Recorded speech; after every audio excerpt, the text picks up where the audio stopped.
Hi students, तो आज हम करेंगे कॉम्प्लेक्स नंबर का पार्ट 3। तो इस वाले कॉम्प्लेक्स नंबर के पार्ट 3 में हम क्वेश्चंस करेंगे। हमने पहले पार्ट 2 में क्या किया था, मल्टीप्लिकेशन, डिवीजन, एडिशन, सब्ट्रैक्शन, ये सब किया था ना। तो इस वाले पार्ट में हम उसी के क्वेश्चंस करेंगे। तो देखो, हमारा फर्स्ट क्वेश्चन है, find the multiplicative inverse of 3 + 2 iota. अब देखो, 3 + 2 आयोटा को हम कैसे लिख सकते हैं, 1/3 + 2 आयोटा। क्यों यहाँ पे उन्होंने बोला है मल्टीप्लिकेटिव इन्वर्स। इन्वर्स का मतलब होता है उसका उल्टा। अगर 2 लिखा है तो 1/2 हो जाएगा वो। तो यहाँ पे हमने क्वेश्चन के हिसाब से 1/3 + 2 आयोटा कर दिया। अब आप एक चीज़ सोचो, मैंने बहुत पहले बताई थी, स्टार्टिंग में बताया था कि जो डिवीजन होता है ना, उसके नीचे हम कभी भी इमेजिनरी नंबर नहीं रखते। जैसे हम कोई भी 1/√2 होता है तो हम कभी भी उसके नीचे हम कभी भी रूट्स में नहीं रखते, हम सीधा उसको क्या कर देते हैं, रैशनलाइज़ कर लेते हैं। वैसे ही यहाँ पे भी हम रैशनलाइज़ कर लेंगे। फॉर एग्ज़ाम्पल, अभी हमारे पास यहाँ पे ये है। अब इसको 1/3 + 2 आयोटा को हम कैसे लिख देंगे, 3 - 2 आयोटा अपॉन 3 - 2 आयोटा। ठीक है, हमने इसको कर दिया। अब इसका क्या आंसर आएगा, ऊपर तो हमारे पास आ जाएगा 3 - 2 आयोटा, माइनस नीचे आ जाएगा हमारे पास इसका स्क्वायर माइनस इसका स्क्वायर। अब मैंने आपको पहले भी बताया था, फिर से बता देती हूँ। अब हम डिनोमिनेटर का इसकी कैलकुलेशन करके बता रहे हैं कैसे होगा। हमारे पास क्या था, a + b, a - b की आइडेंटिटी a² - b²। तो हमारे पास क्या थी, a² - b²। ठीक है, a² क्या है हमारे पास, 3। तो हम यहाँ लिख देंगे 3 का होल स्क्वायर। कोई बुरी बात नहीं। 2 आयोटा - 2 आयोटा, इन दोनों का स्क्वायर, इसका स्क्वायर क्या हो जाएगा, 2 आयोटा का होल स्क्वायर। अब इनका हम स्क्वायर कर लेते हैं, डैट इज़ 9 - 2 का स्क्वायर क्या होता है, 4 आयोटा का स्क्वायर। अब आयोटा का स्क्वायर क्या होता है, आयोटा का स्क्वायर होता है -1। तो -1 माइनस, और यहाँ पे भी माइनस, जब इसको मल्टीप्लाई करेंगे तो क्या बन जाएगा, 4 आयोटा, सॉरी 9 + 4। आयोटा तो गायब हो गया ना, 1 आ गया, -1 आ गया उसकी जगह, तो सेम चीज़ आ गई। अब हम यहाँ पे 9 + 4 लिख देंगे, 9 + 4 यानी 13। तो यहाँ पे आ जाएगा हमारे डिनोमिनेटर में 13 आंसर। अब उन्होंने बोला है कि इसका मल्टीप्लिकेटिव इन्वर्स बताना है। अब हमने इसका मल्टीप्लिकेटिव इन्वर्स तो इसके बाद तो हमारे पास कोई आइडेंटिटी नहीं थी, इनको कैसे सॉल्व करते क्या करते हैं, तो हम क्या लिख देंगे, इसका इमेजिनरी पार्ट अलग, रियल पार्ट अलग कर देंगे। तो फिर इसका इमेजिनरी पार्ट क्या है हमारे पास, 2 आयोटा अपॉन 13, एंड इसका रियल पार्ट क्या है हमारे पास, 3/13। तो इसको कैसे डिफ्रेंशिएट करेंगे, this is imaginary part and this is real part. चलो अब नेक्स्ट क्वेश्चन की तरफ बढ़ते हैं। दूसरा क्वेश्चन करने से पहले हम सबसे पहले एक कंडीशन ले लेते हैं। देखो, कंडीशन क्या है हमारे पास, हमने Z1 और Z2 को इक्वल कर दिया, मतलब दो कॉम्प्लेक्स नंबर्स को इक्वल कर दिया। अब दो कॉम्प्लेक्स नंबर क्या होते हैं, x + iota y is equal to x + iota y। ठीक है, ये दोनों इक्वल हो गए। हम ये जो x है ना, इसको हम 1 ले लेंगे, इसको हम 2 ले लेंगे वाला, और इसको y को ये वाला 2, और यहाँ पे 2। ठीक है, बस इतना सा ही किया कि हमने उसको डिफ्रेंशिएट करने के लिए x और y को 1, इसको हम 1 लेंगे, राइट, इसको हमने 1 ले लिया। ठीक है, हमने इनको 1 और 1, 2 और 2 ले लिया। अब देखो, अब इससे ये कंक्लूजन बनता है कि जो x1 है वो इक्वल होगा x2 के। ठीक है, और जो y1 है वो इक्वल होगा y2 के। दिखा देती हूँ, ये देखो, x1 x2 के इक्वल और y1 y2 के इक्वल, ये दोनों इक्वल हो जाएंगे एक दूसरे के। अब देखो, अब इससे एक और चीज़ भी पता चलती है कि जो रियल पार्ट है, रियल पार्ट को हम ऐसे लिखते हैं RE। जो रियल पार्ट है Z1 का वो इक्वल है रियल पार्ट Z2 का। ठीक है, क्या बोला मैंने, जो रियल पार्ट है Z1 का वो रियल पार्ट Z2 के भी इक्वल है। जैसे कि फॉर एग्ज़ाम्पल, अगर मैंने लिया 3, यहाँ ले लो 3 + 2 आयोटा, पिछले वाला question, is equal to 3 + 2 iota. अब देखो, 3 और ये एक दूसरे के इक्वल है, मतलब ये तो रियल पार्ट हो गया, सी, ये हमारा हो गया रियल पार्ट, 3 और 3 रियल पार्ट, और ये 2 आयोटा और 2 आयोटा हमारा इमेजिनरी पार्ट। तो मतलब रियल पार्ट के इक्वल और इमेजिनरी पार्ट के इक्वल। तो मतलब एंड जो इमेजिनरी है हम उसको ऐसे लिखते हैं IM। इमेजिनरी पार्ट Z1 का वो इक्वल हो जाएगा इमेजिनरी पार्ट Z2 का। बस इतना सा ही कंक्लूजन निकालना था कि अगर दो हमारे पास कॉम्प्लेक्स नंबर्स इक्वल दे रखे हैं तो हम क्या करेंगे, उनका जो रियल पार्ट है वो भी इक्वल हो जाएगा और इमेजिनरी पार्ट वो भी इक्वल हो जाएगा। तो इन सब को देखते हुए दो आइडेंटिटीज़ बाहर निकलती है कि पहली आइडेंटिटी तो ये बाहर निकलती है, फर्स्ट आइडेंटिटी, कि हमारा जो Z1 है वो Z2 के, अगर Z1 और Z2 को मल्टीप्लाई करेंगे वो इक्वल हो जाएगा Z2 और Z1 के। सेम ही चीज़ है, Z1 Z2 Z2 1 Z1, ठीक है। और दूसरी आइडेंटिटी थोड़ी सी कॉम्प्लिकेटेड है, आपको बता देती हूँ, डैट इज़ Z1 ब्रैकेट में Z2। ये एप्लीकेबल है दोनों प्लस और माइनस के। अगर आपको ऐसी कोई भी चीज़ दिखे ना, अगर आपको माइनस और प्लस कुछ हिचकिचाना नहीं है, ये वाली आइडेंटिटी लगा देनी है। Z3 is equal to Z1 Z2 plus minus Z1 Z3। फिर से बता देती हूँ, देखो हमारे पास ये था, ये वाली आइडेंटिटी में हमारे पास हमने क्या किया, ये Z1 ले लिया, Z1 Z2 और Z3। Z2 और Z3 कहेंगे प्लस माइनस हो सकते हैं, मतलब आपके पास क्वेश्चन में ऐसे भी आ सकते हैं, Z2 माइनस Z3 भी आ सकते हैं और Z2 प्लस Z3 भी आ सकते हैं। तो ये वाली आइडेंटिटी दोनों में एप्लीकेबल है। यहाँ पे हम Z1 कॉमन लिया हुआ है, Z2 प्लस Z3 और plus Z1 Z2 plus minus Z1 Z3, हम इस वाली आइडेंटिटी को ऐसे यूज़ करेंगे। तो चलो हम नेक्स्ट क्वेश्चन में बढ़ते हैं। बस एक थोड़ा सा कॉन्सेप्ट था क्लियरिटी के लिए कि हमारा अगर आपको थोड़ा सा भी प्रॉब्लम आती तो ये वाला हमारे पास आ गया, फॉर्मूला आ गया। हम इसको नेक्स्ट क्वेश्चन में अच्छे से लगाएंगे। पहले हम एक डिवीजन वाला एक क्वेश्चन कर लेते हैं। अब देखो ये हमारा क्वेश्चन है, इसमें हमने 5 + 4 आयोटा अपॉन 4 + 5 आयोटा को डिवाइड करना है। तो सेम चीज़ मैं फिर से बताती हूँ कि जो इमेजिनरी नंबर है वो कभी भी डिनोमिनेटर में नहीं आता। तो मतलब हम इसको क्या करेंगे, रैशनलाइज करेंगे। तो रैशनलाइज कैसे करेंगे, ऐसे करेंगे रैशनलाइज। यहाँ पे प्लस का साइन था तो ऊपर जाके माइनस का हो जाएगा। अब इनको मल्टीप्लाई कर देते हैं। मल्टीप्लाई करके हमारे पास क्या आ जाएगा, डैट इज़ 5 + 4 आयोटा मल्टीप्लाई करेंगे हम 4 - 5 आयोटा के साथ, डिवाइड में कर लेंगे हम। मैंने आपको अभी थोड़ी देर पहले बताया था कि जब इमेजिनरी नंबर होते तो 4 + 4 16, 4 × 4 16, 16 + 25, 16 + 25 डैट इज़ 16 + डैट इज़ 41। तो डैट इज़ 41।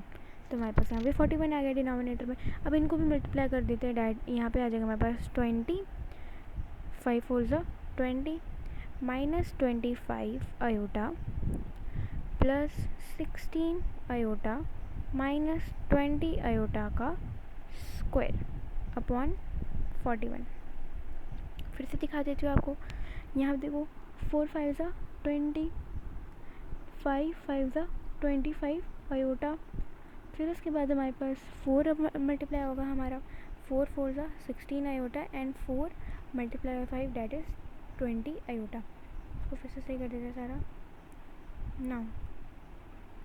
अब हम क्या करेंगे, इसको फिर से हम काट पीट देंगे। देखो ये 25, ये 25, ये 16 और ये 20 का स्क्वायर, ये प्लस का हो जाएगा। कैसे होगा प्लस का, आयोटा का स्क्वायर क्या होता है, -1 -1 जब -20 के साथ मल्टीप्लाई होगा तो क्या बन जाएगा, +20। तो ये तो हमारा हो गया, ठीक है। जब ये हमारा हो गया तो फिर हम 20 से 20 माइनस करेंगे तो सॉरी प्लस करेंगे तो ये आ जाएगा हमारे पास 40 आ गया हमारे पास यहाँ पे। जब 40 आ गया, अब देखो यहाँ पे -25 आयोटा प्लस 16 आयोटा, इन दोनों को जब माइनस करेंगे तो फिर हमारा आंसर आ जाएगा 9 iota, that is -9 iota upon 41, ठीक है। ये हमारा आंसर हो गया। अब हम क्या करेंगे, देखो स्टार्टिंग से बता, अब हम इसका रियल और इमेजिनरी पार्ट अलग अलग कर देंगे। रियल और इमेजिनरी पार्ट कैसे अलग करेंगे, 40 अपॉन 41 माइनस 9 41, ये रियल और ये इमेजिनरी। तो नेक्स्ट क्वेश्चन की तरफ बढ़ते हैं। ओह माय गॉड, ये तो ट्रिग्नोमेट्री का क्वेश्चन आ गया। चलिए इसे भी सॉल्व करके देख लेते हैं कि ट्रिग्नोमेट्री का क्वेश्चन कैसे करेंगे। अब फिर से एक और चीज़ बता रही हूँ मैं, सेम चीज़ बार बार, कि हमारा इमेजिनरी नंबर कभी भी डिनोमिनेटर में नहीं आता। तो हम क्या कर लेते हैं, रैशनलाइज कर लेते हैं। तो हम रैशनलाइज कैसे करेंगे इसको, लेट्स सी। देखो हमने इसको ऐसे रैशनलाइज कर लिया, सी ये माइनस का साइन यहाँ पे जाके प्लस हो गया। अब आप बहुत सारे बच्चे सोच रहे होंगे कि यहाँ पे तो माइनस का साइन था, ये प्लस का साइन यहाँ पे माइनस का साइन बन गया। देखो साइंस ऑपोजिट हो जाते हैं, माइनस प्लस और प्लस यहाँ पे माइनस हो गया, ठीक है। अब इसको हम अच्छे से रैशनलाइज मल्टीप्लाई कर लेते हैं। जब हम मल्टीप्लाई करेंगे तो हमारा आंसर क्या आएगा, देखो यहाँ पे आ जाएगा हमारे पास 1 minus cos theta minus 2 iota sine theta, ठीक है। कैसे आया अभी देखो, ये सेम ही चीज़ यहाँ पे लिख दी जब 1 के साथ मल्टीप्लाई हो गई, ठीक है। अपॉन 1 माइनस कॉस थीटा का whole square plus 2 sine theta का होल स्क्वायर। अब देखो हमने इसको कैसे रैशनलाइज किया, 1 माइनस कॉस थीटा, इसको इसके साथ मल्टीप्लाई कर दिया और इसको इसके साथ मल्टीप्लाई कर दिया, बीच में प्लस का साइन आ गया, अभी हमने कुछ भी नहीं किया दादा, ठीक है। अब हम डिनोमिनेटर में फिर से यहाँ पे लिख देते हैं 1 minus cos theta minus 2 iota sine theta, right. अब डिनोमिनेटर में हम लिख देंगे 1 plus 1 minus sign square theta minus 2 cos theta plus 4 sine theta. कैसे किया फिर से देखो, अब 1 को हमने 2 के साथ जब मल्टीप्लाई किया तो हमारे पास क्या आ गया 1, ठीक है। अब हमने 1 को साइन थीटा का स्क्वायर के साथ मल्टीप्लाई किया, 1 plus sign square theta 1 minus sign square theta, ठीक है। फिर उसके बाद हमने इसको कॉस स्क्वायर थीटा को इसके साथ मल्टीप्लाई किया, माइनस कॉस स्क्वायर थीटा को इसके साथ मल्टीप्लाई किया, तो फिर आ गया हमारे पास 2 cos square theta, sorry 2 cos theta, ठीक है। फिर उसके बाद हमने इसको इसके साथ कॉस थीटा को इसके साथ मल्टीप्लाई किया तो हमारे पास आ गया 4 साइन थीटा। कैसे, cos square theta multiply by sine square theta, that is 4 sign square theta. Sorry my mistake, मैंने बहुत ज़्यादा बड़ी गलती कर दी, यहाँ पे मैंने प्लस का साइन देखा था, सॉरी यहाँ पे मैंने प्लस का साइन देखा था, मैंने मल्टीप्लाई करके आपको बताया, बट लेकिन it's not multiplication, it's plus sign. यहाँ पे हमारे पास प्लस का साइन है तो फिर मैंने यहाँ पे गलत किया, this is plus sine and then हमने यहाँ पे लगाई a minus b whole square और इसकी आइडेंटिटी यहाँ पे क्या है, a माइनस बी का whole square a square plus b square 1 minus b square minus 2ab c a square 1 का स्क्वायर 1 माइनस कॉस स्क्वायर का क्या मल्टीप्लाई करके क्या सॉरी कॉस स्क्वायर थीटा को हम कैसे लिख सकते हैं 1 माइनस साइन स्क्वायर थीटा, ठीक है। एंड कॉस थीटा का होल स्क्वायर क्या होएगा 2ab, तो कॉस थीटा। अब हमने 2 साइन थीटा का होल स्क्वायर को हमने 4 साइन थीटा कैसे लिखा, अभी बता देती हूँ। 4 साइन थीटा कैसे लिखा हमने, 4 साइन थीटा में ऐसे लिखा, देखो 1 माइनस कॉस स्क्वायर थीटा कितना होता है हमारे पास, साइन स्क्वायर थीटा, ठीक है। ये हमारे पास क्या था, साइन स्क्वायर थीटा, इसको 2 को भी भूल जाओ, sign square theta 1 minus cos square theta, तो हमने sign square theta sine theta और यहाँ पे 2 का स्क्वायर क्या आएगा 4, तो हमने 4 sine theta. This is all the history, हमने क्या किया। अब इसके बाद हम क्या करेंगे, इसको हम फिर से और ज़्यादा रैशनलाइज। अब देखो हमने यहाँ पे क्या किया, 1 प्लस 1 डैट इज़ 2 और यहाँ पे हमने ये माइनस 2 कॉस थीटा को यहाँ पे लिख दिया, ठीक है, बस इतना। अब हमारे पास क्या बचा, माइनस साइन स्क्वायर थीटा और 4 साइन, यहाँ पे स्क्वायर आएगा, सॉरी माय मिस्टेक, यहाँ पे स्क्वायर आएगा साइन स्क्वायर थीटा। अब हमने इसको क्या लिख दिया 3 साइन स्क्वायर थीटा। कैसे, 4 को अगर हम 1 से माइनस करेंगे तो फिर क्या आएगा 3 साइन स्क्वायर थीटा, तो हमने 3 साइन स्क्वायर थीटा लिख दिया। अब इसको और फर्दर हम इसको नहीं कर सकते सिंप्लीफाई, तो हमारा यही एग्जैक्ट आंसर हो जाएगा। मैं आपको फिर से इसको बता देती हूँ, वाला क्वेश्चन थोड़ा सा कॉम्प्लिकेटेड था, चलो अब इसको समझते बहुत अच्छे तरीके से। देखो हमारे पास 1 minus cos square theta plus 2 iota sine theta था, ठीक है। हमने इसको रैशनलाइज़ किया तो यहाँ पे प्लस की जगह माइनस आएगा और माइनस की जगह प्लस वाला साइन आ गया। जब हमने इसको रैशनलाइज़ किया तो फिर हमने नीचे ना इसको मल्टीप्लाई कर दिया सारा का सारा, इसका स्क्वायर इसका स्क्वायर इसका square, 1 minus cos square theta 1 plus cos square theta 1 plus a square plus b square minus 2ab, यहाँ पे लगी एनर्जी, और 2 आयोटा साइन स्क्वायर थीटा हमारे पास आ गया 4 साइन स्क्वायर थीटा। जब इन दोनों को मल्टीप्लाई करेंगे तो क्या आ जाएगा हमारे पास 4 साइन स्क्वायर थीटा। अब इसके बाद हमारे पास आंसर यही है हमारा, 1 minus cos square minus 2 iota sine theta ऊपर ही रहेगा, और यहाँ पे 1 + 1 2, और यहाँ पे ये वाला 2 कॉस थीटा हमने यहाँ पे लिख दिया आगे को, एंड इन दोनों को ये वाले को ये वाला और ये वाला इन दोनों को माइनस कर दिया तो हमारे पास आ गया 3 sine square theta. So this is our answer. 1 minus cos theta minus 2 iota sine theta upon 2 minus 2 cos theta plus 3 sine square theta. So let's move to the next question. तो अब देखो ये वाला क्वेश्चन है हमारे पास 1/1 minus 2 iota plus 3/1 plus iota. फिर उसके बाद ब्रैकेट में मल्टीप्लाई हो रहा है 3 + 4 आयोटा 2 - 4 आयोटा. अब देखो ये वाला क्वेश्चन ना बहुत ज़्यादा सिंपल है बट लेकिन कॉम्प्लिकेटेड बन जाता है क्योंकि ये थोड़ा सा कॉम्प्लिकेटेड तो है. ठीक है, कैलकुलेशन में मिस्टेक्स होती है और भी बहुत कुछ होता है. तो देखो यहाँ पे हमने यहाँ पे ये हमारा इमेजिनरी नंबर डिनोमिनेटर में, यहाँ पे भी इमेजिनरी डिनोमिनेटर, यहाँ पे भी, मतलब रैशनलाइजेशन तो सब में ही करनी पड़ेगी. तो सबसे पहले हम इसमें रैशनलाइजेशन कर लेते हैं. That is this. हमने इसमें बस इतना ही किया, ये जो माइनस का साइन था इसको प्लस के साइन से लिख दिया. और अब क्या किया हमने, इसको यहाँ पे हमारा प्लस का साइन था बीच में तो हमने प्लस का साइन लिख दिया. हमने ब्रैकेट में मल्टीप्लिकेशन का नहीं इंडिकेशन दिया. हमने 1 प्लस आयोटा को क्या कर दिया 3 1 plus iota multiply 1 minus iota 1 minus iota. हाँ यहाँ पे बने. हमारे पास स्पेस नहीं थी इसलिए हमने 3 + 4 आयोटा 2 - 4 आयोटा वो यहाँ पे लिख दिया. और तो कॉम्प्लिकेटेड ना हो इसलिए आपको अलग से लिख दो. फिर बाद में जब इन दोनों को सॉल्व कर दो ना प्लस करने के बाद तब करो, क्योंकि ना बहुत मोस्ट ऑफ द बच्चे क्या कर देते हैं मल्टीप्लाई कर देते हैं. पहले इन दोनों को सॉल्व ही नहीं करते, ये वाला और ये वाला सॉल्व नहीं करते और इन दोनों को मल्टीप्लाई कर देते, तो बहुत ज़्यादा बड़ा वाला ब्लंडर होता है. इसलिए अच्छा कि बाद में इन दोनों को सॉल्व करने के बाद लास्ट वाला करो. सो अब इसका नेक्स्ट स्टेप ये होगा थी. अब हमने क्या किया, इसका स्क्वायरिंग की.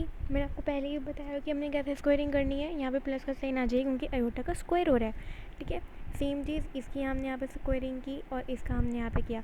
फिर हमने इसको बाद में यहाँ ये उस वाले को हमने यहाँ पे लेकर आके यहाँ पे जाके रैशनलाइजेशन शुरू कर दी. अब नेक्स्ट स्टेप में हम इस वाले को रैशनलाइज करेंगे. ठीक है, देखो हम इसको क्या करेंगे, सिंपली हम इन दोनों को सिंप्लीफाई करेंगे. दिस टू, इन दोनों को हम सिंप्लीफाई करेंगे एंड सिंप्लीफाई करके इनका आंसर लिख देंगे. ठीक है, क्या आएगा यहाँ पे 5 आ जाएगा यहाँ पे डिनोमिनेटर में, यहाँ पे 2 आ जाएगा डिनोमिनेटर में. ये ऊपर वाला सेम पोर्शन रहेगा. जब 5 और 2 आ जाएगा हम इसकी क्या ले लेंगे एलसीएम ले लेंगे तो 10 आ जाएगा यहाँ पे. अब यही सेम चीज़ यहाँ पे करेंगे. यहाँ पे क्या आएगा 2 का स्क्वायर प्लस 4 का स्क्वायर, 4 का स्क्वायर 16, 2 का स्क्वायर 4, यहाँ पे डिनोमिनेटर में 20 आ जाएगा. फिर इन दोनों को क्या करेंगे, जब हम इन दोनों का एलसीएम लेंगे तो फिर हमारे का क्या आ जाएगा, बहुत सारा आंसर आएगा. इनको हम प्लस करके मल्टीप्लाई कर देंगे. ठीक है, हम इनको इस क्वेश्चन को ऐसे सॉल्व करेंगे. ये वाला क्वेश्चन बहुत ज़्यादा कॉम्प्लिकेटेड था.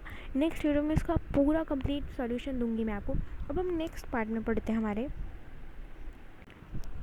अब हम पढ़ते हैं conjugate of a complex number. Conjugate का मतलब होता है किसी भी चीज़ को, किसी भी हमने कॉम्प्लेक्स नंबर को प्लस से माइनस में कर देना. हम प्लस से माइनस करेंगे पर और उसको उल्टा भी करेंगे, माइनस से प्लस, प्लस से माइनस, पर लेकिन हम इमेजिनरी पार्ट को ही करेंगे, हम रियल पार्ट को बिल्कुल भी नहीं करेंगे. अब मैं आपको एग्जांपल के तौर पे बताती हूँ कॉन्जुगेट होता क्या है रियलिटी में.